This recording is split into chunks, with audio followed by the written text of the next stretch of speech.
Paz do Senhor Jesus Cristo a todos. Estamos aqui para mais uma videoaula da semana e quero trazer a vocês o título Valores Familiares, tá ok? Essa será a nossa aula de hoje.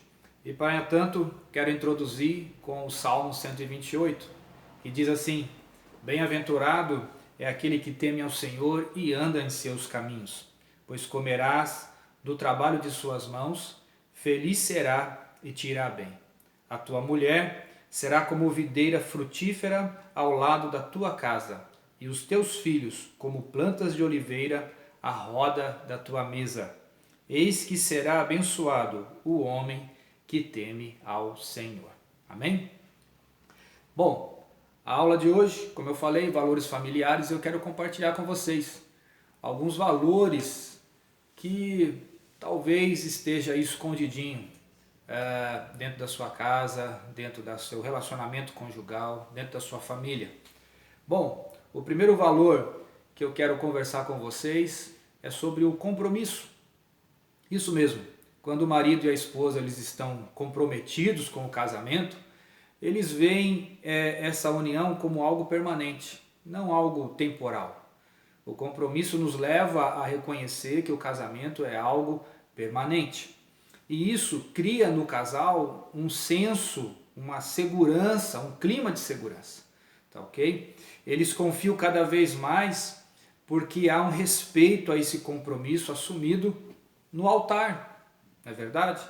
Foi no altar que nós assumimos um compromisso de que nós iríamos nos ajudar, que nós iríamos nos respeitar, que nós iríamos nos amar, tanto nos tempos bons como nos tempos difíceis. A Bíblia fala que o marido pague à mulher a devida benevolência e da mesma sorte a mulher ao marido. Tá certo? Então, alguns casais muitas vezes se sentem obrigados a ficar junto por pressão da família, por pressão de outros conhecidos, já vai para o casamento com essa ideia e quando chega lá a coisa vai ficando pior, vai ficando ruim. Mas é muito melhor quando o compromisso entre o marido e a mulher se baseia pelo amor e pelo respeito que um sente pelo outro. Eu gostaria de levar você a pensar agora, para um pouquinho e pensa. Nós falamos sobre conflitos nas nossas aulas. E no calor da discussão, no momento da discussão, você se pega pensando, olha a pergunta, como você se arrepende de ter se casado com o seu marido ou com a sua esposa? Está na discussão, aquele calor da emoção. Aí de repente você fala, como eu me arrependo de ter casado com essa pessoa? Ou talvez surja uma pergunta assim, se eu tivesse casado com outra pessoa, como seria? Você já se pegou se perguntando assim, olha, para mim acabou, vou procurar alguém que me dê valor. Você já pensou no calor da emoção, numa discussão, você já pensou nisso?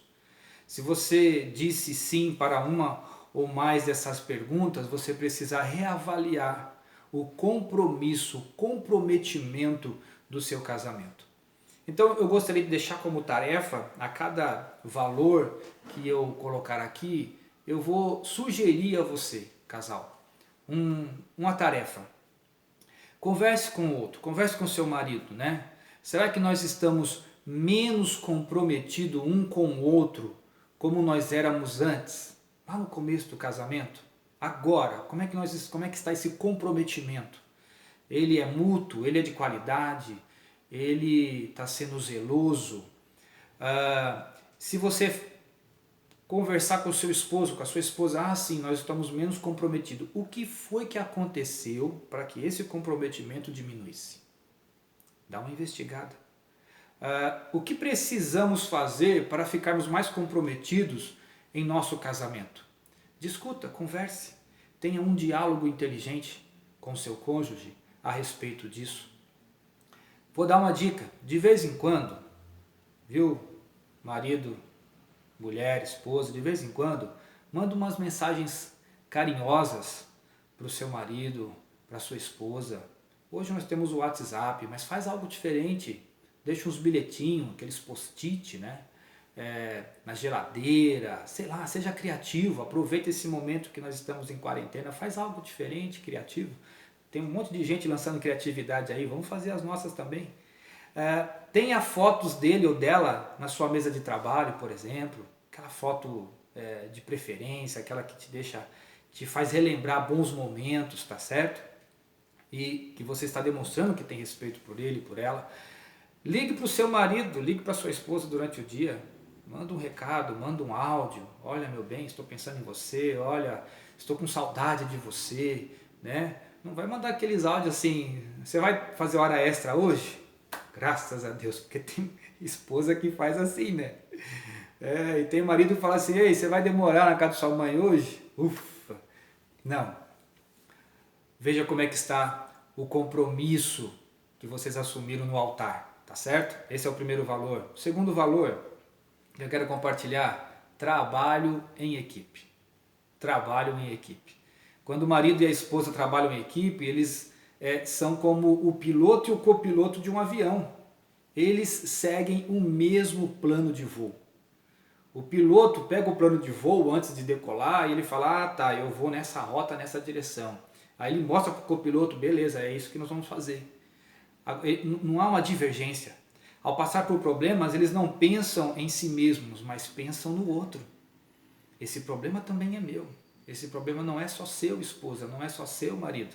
Olha o que a Bíblia diz em Mateus 19, não são mais dois, mas uma só carne. Tá certo? Não se esqueça disso. O casamento não é uma carreira solo. Casamento não é uma carreira solo.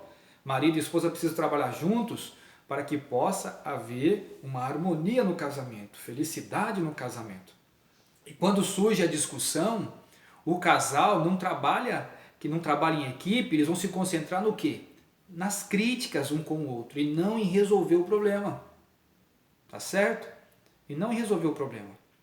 Então os problemas pequenos, eles vão acabar se tornando os problemas grandes.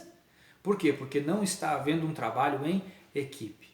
Nós somos uma só carne agora, né? E aí nós precisamos trabalhar dessa forma. Eu gostaria de que você pensasse sobre algumas perguntas que eu coloquei aqui. Pare e pense, ó. Você usa muito a frase, isso é meu? Pensa aí. Você usa muito essa frase, isso aqui é meu.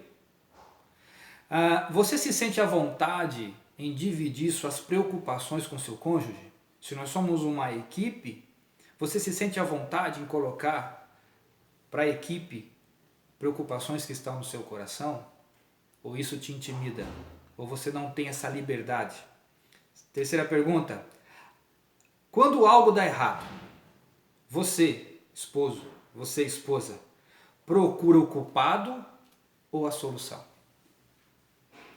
Responde aí. Procura o culpado ou a solução? Muito bem. Vamos bater papo? Vamos conversar? Então, segunda tarefinha. Conversa com seu esposo, com a sua esposa, em que área do casamento vocês não estão conseguindo trabalhar em equipe. Em que área do casamento? Olha, aqui está difícil a gente formar uma equipe.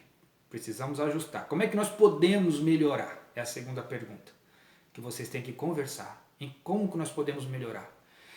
Que passo nós precisamos dar primeiro para melhorar?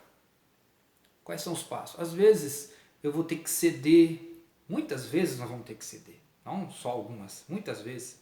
Eu preciso ceder para que o outro se sinta melhor, para que o outro se sinta bem, porque se eu não fizer assim, não vai haver um jogo, são trabalhos em equipe, mas não vai haver um jogo legal, não vai haver um resultado bom. Imagine que seu casamento é um jogo, né? E que você e seu marido estão de lados opostos. Eu já falei sobre isso. E vocês estão de lado oposto. A pergunta é, vocês vão jogar tênis ou frescobol? Sabe a resposta? Vocês estão um de cada lado. Vocês vão jogar tênis ou frescobol? Quero que você responda isso aí para vocês. Tá certo? Olha o que a Bíblia diz. Não atente cada um para o que é propriamente seu, mas cada qual também para o que é dos outros. Segundo valor, trabalho em equipe. Primeiro valor, compromisso. Qual é o terceiro valor, irmão Sobral? Respeito. O terceiro valor é respeito. Quando o marido e a esposa se respeitam, eles tratam um ao outro com carinho.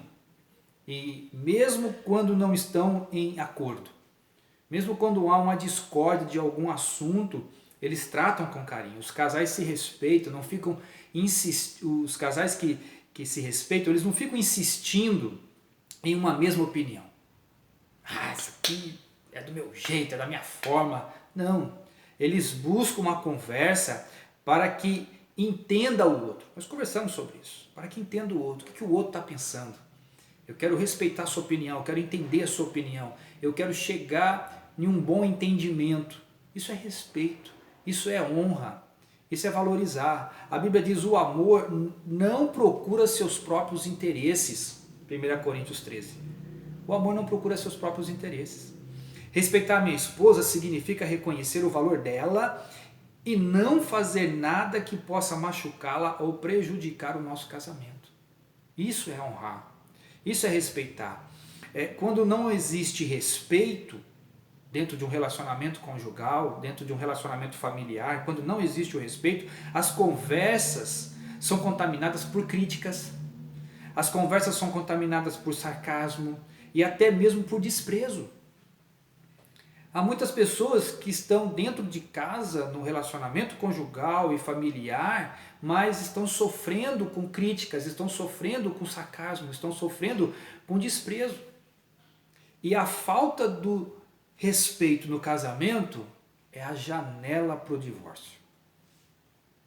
A porta para o divórcio é o adultério, mas a janela para o divórcio é o respeito, é a falta de respeito. Melhor dizendo. Pare e pense. Durante a semana, eu gostaria que você prestasse atenção no que você diz, no que você faz. Se o que você diz, o que você faz, existe respeito com o seu cônjuge, com seus filhos com você. Quantas vezes, pensa aí, quantas vezes eu critiquei meu marido, quantas vezes eu critiquei minha esposa, quantas vezes eu fiz um elogio para ele, para ela? De que maneira eu mostrei para ele e para ela o respeito que ela merece, o respeito que ele merece? Tarefa 3. Converse com ele, converse com ela. Que palavras, que ações fariam que cada um de vocês se sentissem mais respeitados? E que palavras e ações fazem com que vocês se sintam desrespeitados? Olha, meu esposo, quando você fala isso, eu me sinto muito desrespeitado. Minha esposa, mas quando você faz isso, eu também me sinto muito desrespeitado. Mas quando você faz aquilo, é show de bola, eu fico muito feliz, muito me agrada. Escreva, tarefa aí, escreva 3 coisas que seu marido ou esposa poderiam fazer para você se sentir mais respeitado. Escreve, pega um pedacinho de papel, escreve. Cada um deve fazer sua própria lista, tá ok? Faça sua própria lista e depois você vai entregar para ela. Vai entregar para ele. Olha, tem uma cartinha, eu tenho um zap para você de maneira escrita. Escreve lá. Faça uma lista das coisas que você gosta no seu marido ou na sua esposa. Olha, eu gosto disso em você. Você tem essa qualidade, você tem isso. Eu admiro quando você faz isso. Faça isso. É dar um feedback para o outro. É dar um retorno para o outro. Olha, o nosso relacionamento, ele é bom por causa disso, disso, disso. Ele é ruim por causa disso, disso, disso. Tá certo? Isso são casais inteligentes. Casais inteligentes que fazem essas coisas. A Bíblia nos diz assim, as mulheres sejam submissas ao seu próprio marido como ao Senhor. Efésios 5:22. Marido, amai vossa mulher, como também Cristo amou a igreja e a si mesmo se entregou por ela. Efésios 5:25. Filhos, a pessoa quer ficar fora dessa. Filhos, obedecei aos vossos pais no Senhor, porque é justo. Honra teu pai e tua mãe, que é o primeiro mandamento com promessa, para que viva. Efésios 6, 1 e 2. Tá ok? Vamos lá para mais um valor. Perdão. Perdão. Agora confinado, hein? É um bom momento para a gente exercitar o perdão. Vocês não acham? Perdão pode significar esquecer coisas ruins que alguém disse ou fez para nós. Não carregar o nosso coração de ressentimento. A palavra perdão vem de perda. Significa que eu vou perder alguma coisa. E o que é que eu vou perder? Eu vou perder o direito da vingança. É isso aí. Eu vou perder o direito da vingança. Então eu não preciso me vingar do outro. Eu preciso exercer, perder isso. Mas isso não significa que eu vou fingir de que nada aconteceu. Vai estar na sua memória, mas não pode doer mais no seu coração. Perdoar é isso. Quando você ama uma pessoa, você se concentra nas qualidades dela e não nos defeitos que ela possa produzir. Isso ajuda no processo de perdão. Eu gostaria que você parasse e pensasse assim, da próxima vez que o seu marido ou esposa magoar você, se pergunte, eu não estou sendo sensível demais com isso, com esse assunto, com essa mágoa? Eu não estou sendo muito sensível? Faço uma outra pergunta, o que aconteceu é tão grave assim? Precisa mesmo de um pedido de desculpa ou eu consigo esquecer isso? Ah não, eu não consigo esquecer isso, Sobral, nós temos que tratar. Então trate. Chame a pessoa, Mateus 18 explica muito bem como você deve fazer isso. Chame a pessoa no particular, conversa com ela, olha fulano, olha meu esposo, olha minha esposa, você falou uma palavra, você fez um gesto, você tomou uma atitude que machucou. Machucou, poxa. E aí? Você está ciente disso? Às vezes a pessoa não está ciente que ela te machucou. Às vezes a pessoa não está ciente que ela causou uma mágoa em você. Então, já que nós estamos confinados, quietinhos, vamos exercer o perdão. Então converse. Na maioria das vezes, nós levamos muito tempo para perdoar um ao outro. E você sabe, eu já disse isso nas aulas, quando nós evitamos o processo de perdão, de chamar o outro com uma conversa, isso vai criando raízes e depois fica mais difícil de tirar. Então, quanto antes você remover essa semente da mágoa, melhor será para você. Tá certo? Se ficar ofendido, não vá logo achando que o seu marido ou a sua esposa tinha intenção de magoar você. Busque perdoar. Lembre-se, olha o que diz Tiago 3:2. Todos nós tropeçamos muitas vezes. Todos nós tropeçamos em alguma coisa. Então, às vezes, falta um pouco de bom senso. A Bíblia nos diz assim, eu gosto desse texto, e perdoa-nos as nossas dívidas, assim como nós perdoamos os nossos devedores ou aqueles que nos ofenderam. É uma oração que o Senhor Jesus ensina a fazer ao Pai. Me perdoa da forma que eu perdoo. Você já parou para pensar nisso? Muito bem. Guardar ressentimento irá fazer mal à sua saúde, irá fazer mal ao seu corpo físico, à sua mente e vai prejudicar seu casamento. Então exercite o perdão como um valor familiar. Mais um valor familiar, a disciplina. Disciplinar pode significar guiar, ensinar, né? Às vezes isso envolve até corrigir a criança, tá certo? Essa palavra disciplina está mais abrangente, não apenas para o casal, mas para a família como um todo, em especial aqueles que têm filhos. Às vezes isso envolve corrigir a criança de um comportamento mau. Mas muitas vezes a disciplina é ensinar o filho a diferença do certo e do errado. Tá ok? A diferença do certo e errado. Assim ele vai aprender a tomar suas decisões e não vai precisar ser corrigido.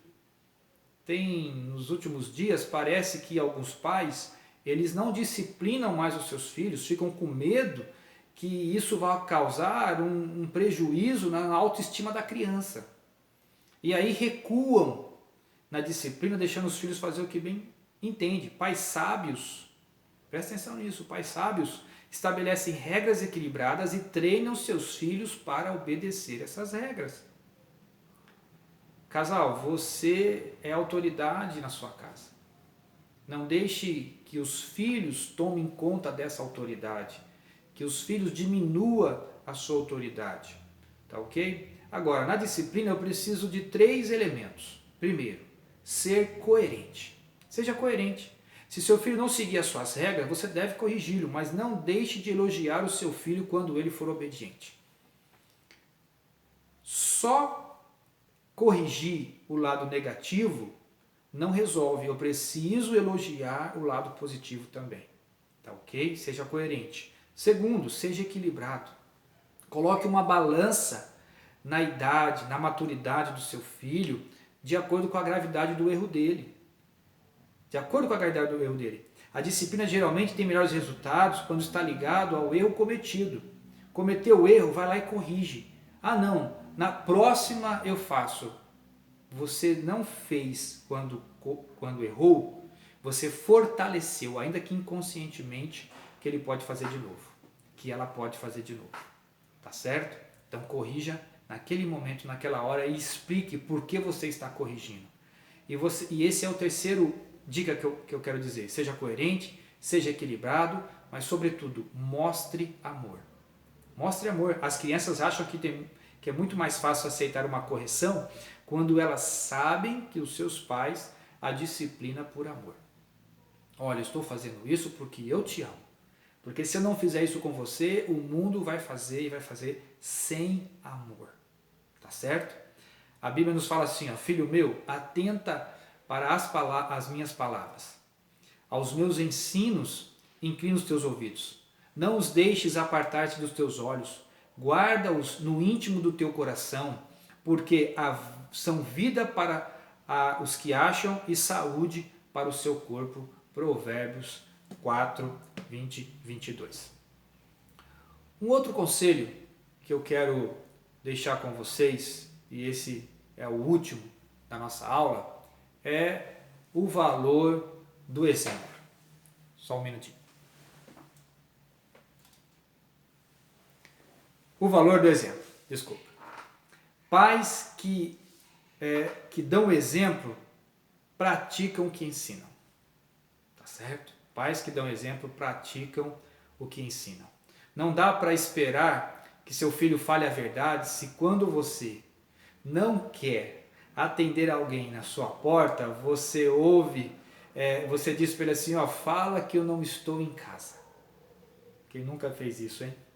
Fala que eu não estou em casa. Você está ensinando seu filho a mentir. Você está ensinando seu filho a faltar com a verdade. E é comum as pessoas dizerem, faço o que eu digo, mas não faço o que eu faço. Mas isso não dá certo com as crianças. É isso aí, não dá certo. Elas são como esponjas, absorvem tudo o que dizemos e o que fazemos. Se ensinarmos para elas coisas e fizermos de outras formas, nós estamos fazendo o exemplo errado.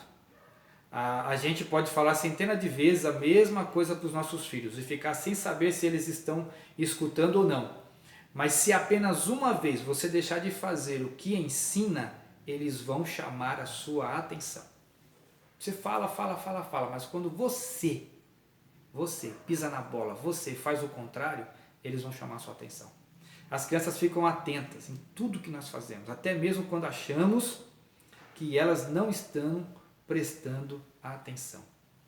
Olha o que a Bíblia diz em Tiago 3,17. A sabedoria de cima é sem hipocrisia. Sem hipocrisia. Pense em que valores guiam a sua família. Que tipo de programas, de filmes você gosta de ver? Seus filhos estão olhando para isso. Como você trata a sua família? Como você trata dentro de casa? Como é o tratamento com os filhos, com a esposa, com o esposo? Seus filhos estão olhando isso. Que tipo de amigos você tem? Seus filhos estão olhando isso. Você se preocupa com os outros? Você tem a hospitalidade, a generosidade, né? A humildade? Como é que você se preocupa com os outros? Sua família está olhando isso. Resumindo, você deve se perguntar, será que eu sou o tipo de pessoa que quero que meu filho, que minha filha seja? Outra coisa, peça desculpas quando errar. Peça perdão quando errar. Não há nenhum problema nisso. Não há nenhum problema dos seus filhos verem que você não é perfeito, que você não é perfeita. Se pedir desculpa para os membros da família quando necessário, você vai dar um ótimo exemplo de humildade e honestidade. Tá bom? Em João 13,15, o Senhor Jesus diz assim, ó, porque eu vos dei o exemplo para que, como eu fiz, façais vós também. Se Jesus nos deixou esse grande valor familiar do exemplo, nós também devemos praticar. O apóstolo Paulo disse aos irmãos de Tessalônica: não porque não tivéssemos autoridade, mas para vos dar em nós mesmos exemplo, para nos imitares. Você dar um exemplo de pedido de desculpa como exemplo, não significa que você vai perder sua autoridade. Significa que você vai ensinar que você é uma pessoa que erra e que reconhece o erro. E muitas vezes no nosso relacionamento familiar a gente se esquece disso, de colocar que nós somos imperfeitos e que nós estamos buscando a perfeição pela palavra de Deus e pelo relacionamento familiar. Amém? Que Deus possa abençoar a sua semana, que Deus abençoe. Vamos repassar aqui esses valores para que você possa gravar aí na semana de hoje, tá? Nós estamos com muita saudade de todos, tá certo? E esperamos que esse tempo que nos está reservado passe logo, né? Passe logo para que a gente possa estar juntos novamente, tá ok? Então, o primeiro valor familiar, compromisso. Depois, trabalho em equipe. Depois, respeito, perdão, disciplina e exemplo. Tá certo? Deus abençoe. Até a próxima aula. Fiquem com Deus no nome de Jesus.